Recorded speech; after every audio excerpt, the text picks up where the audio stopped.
My wife's cheating with her ex in a nightclub shattered my marriage, so I took revenge, froze her accounts, destroyed her allies, and walked away free. I was in my office reviewing the latest batch of quarterly reports when my phone buzzed on the desk. I glanced at the screen. It was Kyle calling, and that was strange. Usually he shot me a text message first. A phone call meant something big was going on, something he either couldn't or wouldn't put in writing. The second I picked up and heard his unsteady voice, my gut tightened. "Aaron, man, I need you to sit down, like, now." I was already seated, but the uneasy edge in his tone made my heart pound. "Kyle, what's going on? Why do you sound like that?" He hesitated. "Look, you know I don't like being the bearer of bad news, but, it's Joyce. She's at a club right now, man, and you're not going to like what I've seen." For a split second, I felt almost relieved. Maybe she was out with friends having a wild night dancing. Then Kyle's voice dropped so low I could barely hear him. "She's practically having sex on the dance floor, Aaron. She's grinding all over some guy. And it's not just some rando, it's Zachary, your old buddy Zach. They were making out right in front of everyone, and her hand, Jesus, man, her hand was in his pocket. She was groping him." My pulse hammered. Zachary, her ex from college, the one who'd hurt her a long time ago. I clenched the phone. Zachary. "And she's in public. Are you sure?" "I'm sure," Kyle said. "Look, I swear to you, Paul's there too, and Linda. They're egging her on, cheering, basically treating it like a show at your expense." It felt like my stomach dropped out of my body. My wife, letting herself be mauled by the ex who once disappeared from her life, humiliating me with an audience of so-called friends. It couldn't be real. It couldn't be happening. But Kyle had never lied to me. A part of me wanted to hold on to some last shred of denial, but that died. As Kyle said, "I'm texting you the club details. It's called the Crystal Globe. I'm sorry, Aaron. A. Burker." I glanced at my phone. A notification flashed. Location received. I barely recall moving. I grabbed my jacket, started the car, and tore through the streets on autopilot. Stoplights and speed limits ceased to exist. Anger rose in my chest like an avalanche, unstoppable and crushing. Paul was there, cheering. Linda, too. These were people who'd broken bread at my table, laughed with me, promised to look out for Joyce whenever I wasn't around, but apparently that loyalty didn't matter once entertainment was involved. I parked haphazardly outside the Crystal Globe, neon lights flickering, the muffled thud of bass resonating through the pavement. The bouncer at the door gave me a once-over, but Kyle was right behind him, waving me in. "They're up near the main bar over there." He pointed across the undulating crowd. The music battered my ears, some heavy beat that matched the thunder of blood in my veins. I fought my way through sweaty bodies and pulsing lights, ignoring the stench of alcohol and perfume. Then I saw them. Joyce, my wife, pressed up against Zachary like nothing else existed, her hand obviously in his front pocket, her face turned slightly upward in a lazy, drunken expression as she kissed him with slow, deliberate hunger. He had his arms around her waist, letting his hands slide lower. She angled her head, parted her lips, and they went at it right there. My windpipe constricted, the betrayal slamming me like a fist to the gut. Paul was standing off to the side, with a liquor glass in hand, Linda perched on a stool like a smug cat, both wearing giant smirks. My so-called friends. The nerve, the absolute nerve. I shoved through two couples and closed the distance. Joyce noticed me at the last moment, turned, and drew away from Zach casually, leisurely. There was no shame in her eyes, no guilt, no shock. She gave a half-smile, glossy with lipstick and sweat. "Oh, Aaron," she said, as if greeting me at a casual dinner. Hi, Berkey." I lifted a warning hand. "Don't start, not one miserable word." My voice was too calm. Rage boiled just beneath the surface, but I refused to give her or anyone else the satisfaction of seeing me unravel that easily. She shrugged, pulling her hand from Zachary's pocket. "Well, I guess the cat's out of the bag, right? I asked for a divorce. I was going to tell you soon, but..." The reality slapped me again. "A divorce?" I repeated. "So, you decided to flaunt your affair in public with Paul and Linda acting like an audience?" Joyce, unbelievably, gave a small nod. "I mean, I wanted you to see that Zach's back in my life, that I love him, and I'm done faking it with you." She let out what might have been a nervous laugh. "Besides," Paul said, stepping forward sneering. "Hey, don't blame me. You've been ignoring Joyce needs for months, man. She deserves..." I moved without thinking. My fist found his collar, and I pushed him back. He stumbled, sloshing his half-full drink. The people around us yelped. The music kept pumping, but tension gathered. "You want to talk about ignoring needs, Paul?" I said in a low snarl. "You were in my house last month acting like a loyal friend. Then you stand here urging her to get crazy in a club with her ex. You worthless backstabber." Linda jumped off her stool. "Paul, watch out," she hissed, apparently worried I might knock him out. As if I wouldn't. She shot me a sharp glare. "You know, Aaron, you've been nothing but controlling. No wonder Joyce is stepping out." That was it for me. I turned to Joyce, nodding Linda a glance. "How long?" I demanded, my voice shaking with fury. "How long have you been screwing him behind my back?" She pursed her lips as though annoyed by my tone. 3 months, she said softly, but there wasn't much shame. "I reconnected with Zach when he moved back to town. I was going to break it to you gently." "And you thought hooking up with him in a club with everyone watching was gentle?" I felt myself losing control, voice rising. "I can't believe you're this cruel." From the corner of my vision, Zachary stepped forward. Tall, broad-shouldered, with a cocky stance. "Hey man, she's done with you. You can't threaten her or—" I turned, bridging the distance in a blink, grabbing the collar of his fancy shirt. "You think I'm just threatening, you piece of crap?" My hand clenched. "I'm giving you one chance to back off before I teach you a lesson for real." He hesitated, but pride or some twisted sense of bravado spurred him on. "Let go, or you'll regret it." The challenge in his voice was a mistake. I shoved him hard onto the bar counter, his hip knocked into the edge, and he let out a grunt. People nearby screamed in surprise. He tried to catch himself, but I forced his face down against the sticky bar top with my forearm. The bartender yelped and backed away. Over the pounding music, I heard Linda or someone yelling for security. My fury was ice hot, and I found myself unbuckling my belt with my free hand. Zachary struggled, but I had the advantage of position. I whipped the belt out in one motion, yanked his arm behind his back, and cracked the leather across his backside with a sharp snap. His cry of outrage fueled me. Another blow landed. I heard whispers and gasps. Some people seemed aroused by the drama, others simply stunned. It was raw chaos. Joyce screamed, face contorted in horror. "Aaron, stop it!" she shrieked. Paul lunged, grabbing at my shoulder. I spun, stiff-arming him. He landed on his backside, cursing. Then 2 security guards rushed forward, one hooking an arm around my chest, the other trying to pry me off Zachary. I gave one last strike with the belt, feeling the satisfying recoil before the guards overpowered me. My chest heaved. The entire club was staring, phones out, no doubt filming. Lights strobed across the bartender's terrified face. The bigger guard, breathing hard, hissed in my ear. "That's enough, buddy. You're out of here." I wrenched free, not resisting further. Zachary stood up, humiliated, scanning the bar with flushed cheeks. He touched the red streak on his face from being pressed down. It would bruise soon. He looked at me, seething. "You're insane." I laughed, an ugly, bitter sound. "Go on, call the cops. I'll countersue for alienation of affection. Then watch how your name gets dragged through the mud. I'll bury you in a lawsuit. Don't even think I won't." His mouth moved, but no words came out. He was stunned, maybe half fearing I was serious, and I was. The humiliation in his eyes was a satisfying glint. Then the club's security men half escorted, half threw me toward the exit. The neon letters overhead cast flickering shadows as I stumbled outside. "Don't come back," one guard yelled, but it was irrelevant. I'd done what I wanted. Zachary and Joyce both got the message. I wasn't about to roll over. Kyle hurried over from the sidewalk, looking wide-eyed and on edge. "Jesus, Aaron, that was intense." I scratched the back of my neck. My shirt was askew from the scuffle. "He had that coming," I managed, chest still heaving with angry adrenaline. "He's lucky I didn't do worse." Kyle gave a reluctant nod. "Let's get you out of here before they decide to file charges." "Hey, bro," I slid back into my car, mind spinning. Everything had changed. My so-called friend Paul, my wife, her ex-lover, the entire circle of friends who showed up to enjoy the sick spectacle. In the neon-lit gloom, I dialed Douglas Lima, my go-to lawyer for the roughest circumstances. He picked up and listened calmly as I laid out the situation, from her sneaking around to the betrayal and tonight's humiliating display. He let out a low whistle.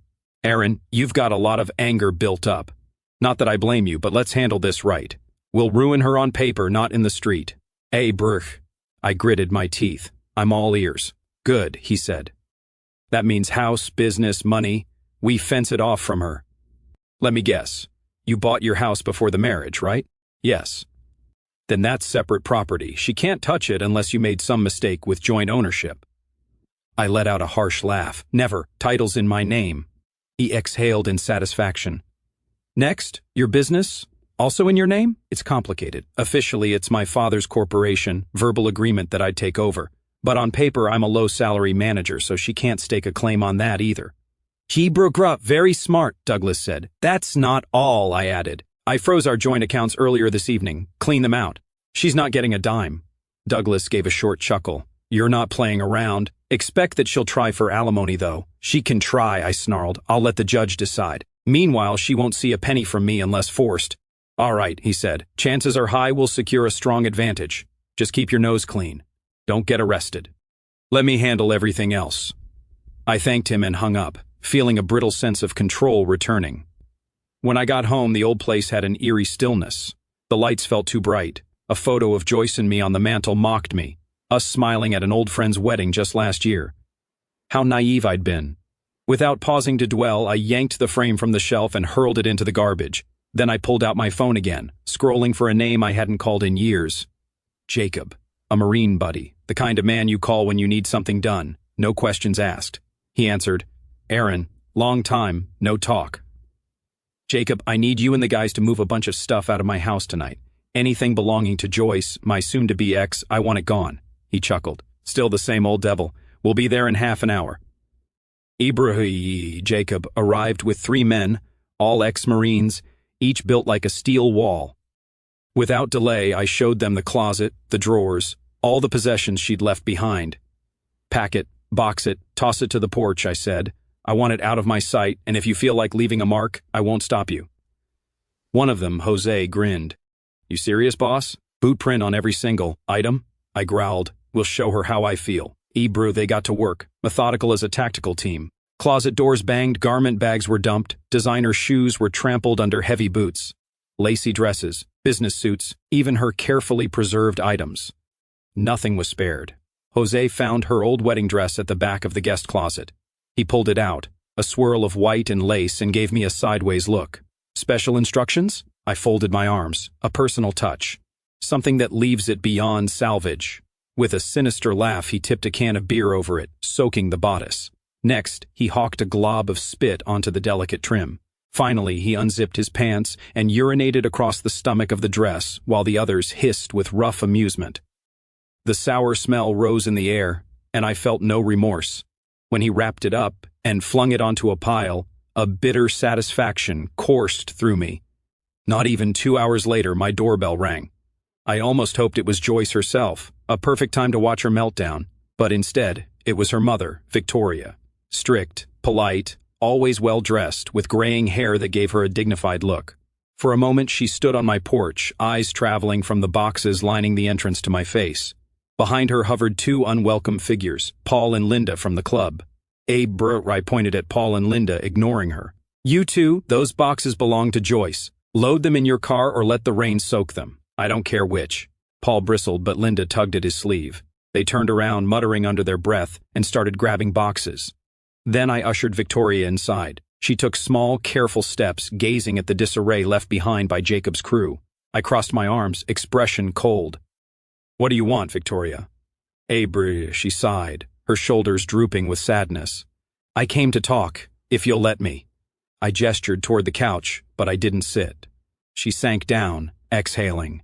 Aaron, please understand that I'm not here to justify what Joyce did. She was completely out of line, she cheated, she lied, and it's disgraceful. I said nothing. My anger still simmered, but I managed to keep my cool. Victoria spoke softly, picking at a spot on her knee. She called me, after you left the club. Told me you attacked Zachary. You humiliated him publicly. That was assault. Yeah, I know, I said, words dripping with sarcasm. He can press charges if he wants, but I doubt he will. I'll bury him in legal fees. She lowered her gaze.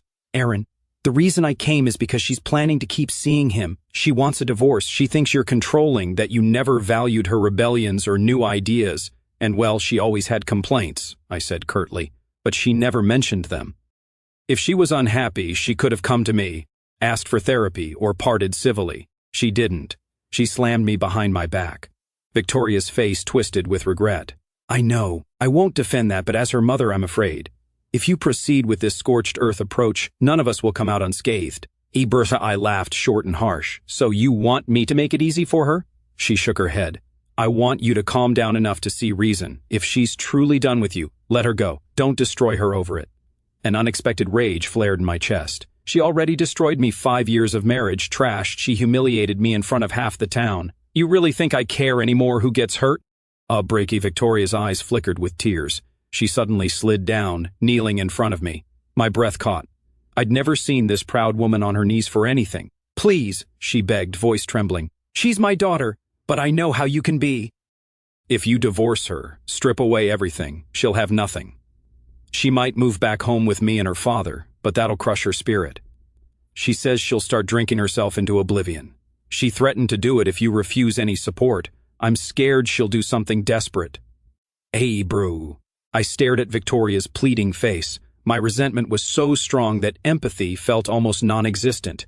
You're telling me to keep her from hitting rock bottom? She did it to herself. I'm telling you not to make it even worse. Please don't ruin her life entirely. Then she glanced up through watery eyes. Hear me out. Joyce is pregnant, bruh. An electric jolt went up my spine. Pregnant? That's impossible, I said, my voice a near growl. She never said anything to me. Victoria nodded miserably. She only found out a few days ago she didn't know how to tell you, especially after Zach came back into the picture. She was flustered. Maybe it's Zach's baby. Maybe it's yours. Bruh, my chest tightened. The anger returned in a tidal wave. She can't even be sure who the father is, can she? Victoria swallowed. We'll have to do a DNA test eventually, but for now, please, Aaron, don't finalize the divorce just yet. Let's see if it's your child. A swirl of thoughts hammered my brain. The baby could be Zach's or it could be mine. The mother of my potential child had just intentionally, publicly humiliated me. My stomach twisted with disgust, but for a fleeting second, a fatherly instinct I never knew I had flickered. Then I shoved it aside. The hurt ran deeper. Keller, I'll let the lawyers handle it, I said. If there's a baby that's actually mine, I'll do what's legal, but I'm not backing down from divorcing her. And if the child's Zach's, let him pay child support. Victoria stood, tears streaking her cheeks. Her voice cracked. You used to be kind, Aaron. I stared back, unmoved. I was? Yes. Don't forget who taught me not to be your daughter. She left in silence. Bray. Within a week, the rumor mill kicked into overdrive. Half the town heard about my meltdown at the Crystal Globe. Some folks said I'd nearly ended Zach, while others considered it a heroic stand for a wronged husband. Paul and Linda did their best to salvage their social standing, but they'd lost my respect and, more crucially for them, my business's IT backing. Their 2 companies fell into chaos overnight. I terminated their service contracts. Their data, once stored on our servers, was purged legally after repeated renewal attempts they ignored. They couldn't pivot in time, so accounting records, vendor lists, and client data vanished into the digital ether. Meanwhile, Zach's place of employment, Mr. Patel's manufacturing firm, caught wind of his extracurricular fiasco, courtesy of a friendly tip I provided. No boss wants negative publicity or potential lawsuits. He was fired without severance. The official reason might have been performance issues, but we both knew the truth.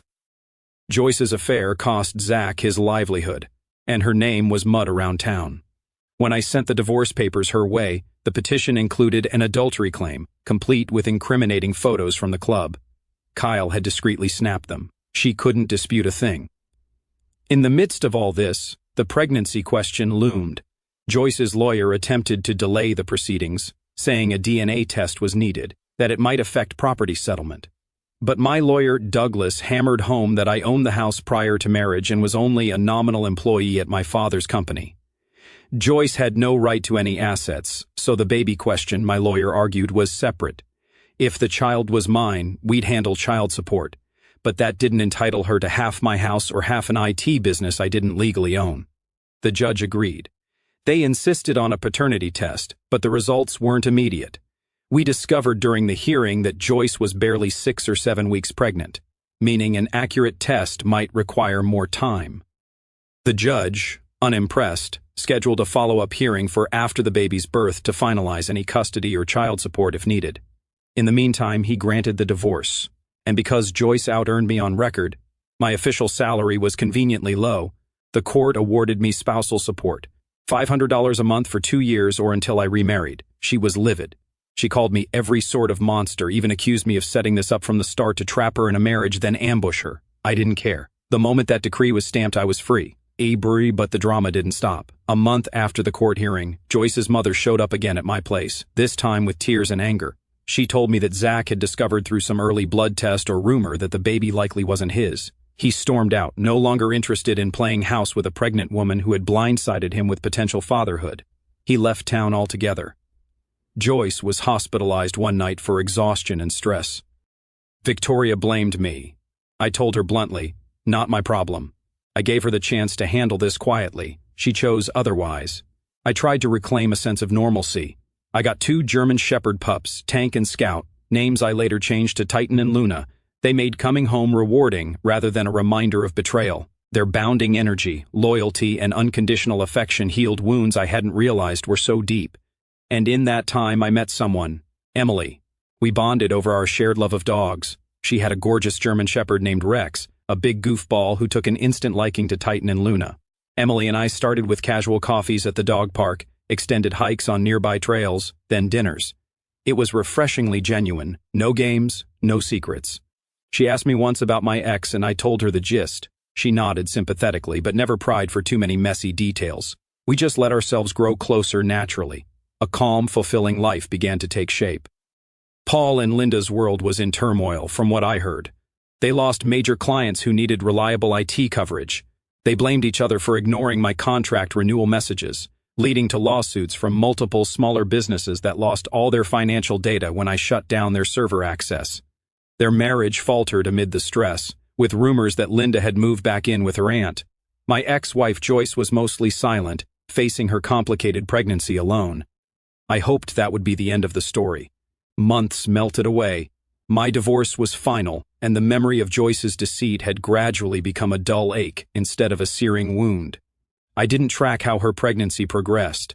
I assumed that if the baby was mine, I'd be notified and demanded for support. That never happened, so I put it out of my mind.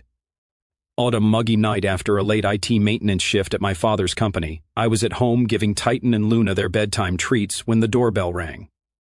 It was almost 10 o'clock p.m. Unease prickled. I never got visitors that late unless it was an emergency. Titan let out a deep bark. I pulled the door open, prepared to tell some solicitor to get lost. Then I froze. There stood Joyce, hair disheveled, a worn sweater clinging to her shoulders. In her arms was an infant, a baby so tiny it didn't look more than a couple of weeks old.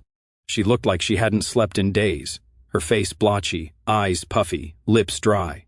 Titan let out another bark, stepping forward protectively. I curled my hand into his collar, holding him back. "Stop," Joyce mumbled, her voice trembling. "Aaron, let me explain." My stomach clenched. "What do you want?" I said flatly. My mind jumped instantly to paternity. Could this be my child? She gulped, adjusting the infant in her arms. That's when I noticed the baby's features. Clearly, the child had a different skin tone, not Zach's, not mine. My jaw tensed. She realized my line of sight and let out a shaky breath. "It's someone from work, another man. I don't even know if I want to say who, but definitely not you. Not Zach. He's gone. I have no money. This father wants nothing to do with us. It's complicated. But I'm alone, and you have the nerve to show up here?" I said, voice tightening. "We're divorced. That child isn't mine. You made your bed. Now you're dealing with the consequences." She glared through tears. "I was desperate for attention because you were always so cold, always so calculating. You put your career, your status, your controlling nature first. I felt worthless, so I went looking elsewhere. And yeah, I messed up with Zach. But then it turned out he wasn't the father, another fling. And now I'm stuck with this baby, no steady income, no partner, and a house I can't pay for because I lost my job. I got fired for missing work. Paul and Linda cut ties with me. I have nothing." She swallowed, eyes brimming with tears. "You're partially to blame for the spiral. You never listened." She was shaking, and the baby fussed. I felt a mild pity for the infant, who was innocent in all this, but for her. She was accusing me of pushing her to cheat, to impregnate herself with another man's child. My stance hardened. She inhaled. "You owe me, Aaron. I wouldn't be in this position if you'd just shown me some respect, some comfort.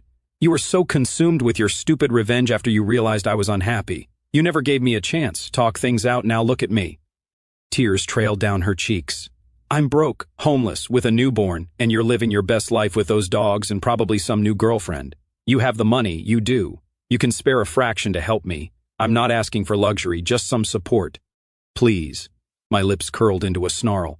This was the height of audacity. She'd soared from one affair to another, never once tried to own up to her mistakes in a meaningful way, even when we parted. She was content to run off with Zach until life got tough, and now she was blaming me for her self-destruction. You want me to open my wallet? Are you insane? My voice was measured, but venom dripped from each word. Let's be clear, this child isn't mine. If you need help, apply for welfare or go beg the real father. You lost your job? That's not my problem. You're not on my payroll. You're not my responsibility.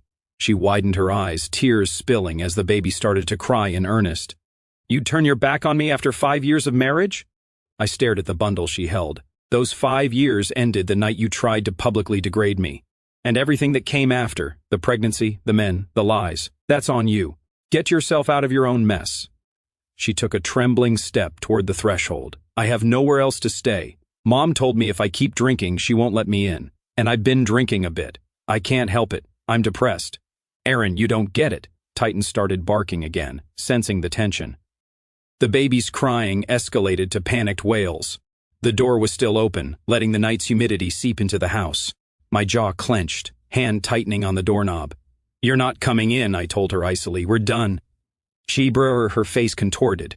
In that moment, I saw desperation, sorrow, and hatred flash across her features. She was a shell of the confident woman I once knew, or thought I knew. She cast an angry look at me. You can't do this. You ruined me. You turned everyone against me. You manipulated the finances, turned your father's business into a fortress so I had no claim. Now you're acting heartless. You are a villain, Aaron.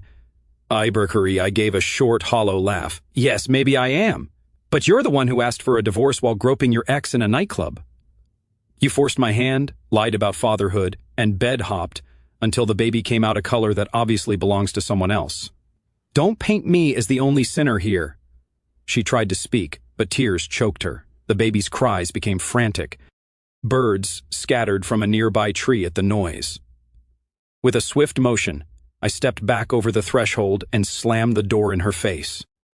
The final image I saw was her shocked expression, the baby's wrinkled face scrunched in a wail and her eyes shining with betrayal. Then the door clicked shut. I stood there for a moment, heart pounding. Titan and Luna both whined, uncertain. Through the door I heard muffled crying and a faint pounding, but I remained unmoved. My final gift to her, if you could call it that, was the resolve to send her away. If she wanted to blame me for all her terrible life choices, so be it. But no part of me would rescue her again. That chapter was closed.